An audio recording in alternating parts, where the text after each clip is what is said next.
कराची के इलाके कोरंगी में सिंगर चौरंगी के करीब टैंकर ने राह चलती फैमिली को कुचल डाला।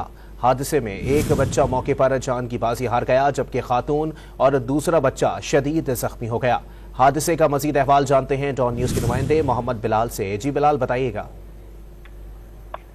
जी बिल्कुल, देखिए कराची के इलाके कोरंगी सिंगर चौरंगी दारुल उलूम के करीब एक ट्रैफिक हादसा हुआ। ट्रैफिक हादसे के नतीजे में एक बच्चा जामाक हो गया, जबकि एक बच्चा और खातून जख्मी हुए, जिन्हें तबीब इमदाद के लिए जिला अस्पताल मुंतकिल कर दिया गया है। पुलिस हुकाम की जानिब से बताया गया है कि जामाक होने वाले बच्चे की शनाख्त अब्दुल समी के नाम से हुई है, जो कि 5 साल का है, जबकि 3 साल सरदार और 32 साल जो है वो नाहिद जख्मी हुई है, जिन्हें तबीब इमदाद के लिए जिला अस्पताल मुंतकिल किया गया। जबकि पुलिस की जानिब से ये बताया गया है कि वाटर टैंकर की जानिब से रोड क्रॉस करते हुए ने कुचला किया है, जबकि ड्राइवर जो है वो फरार हो गया है।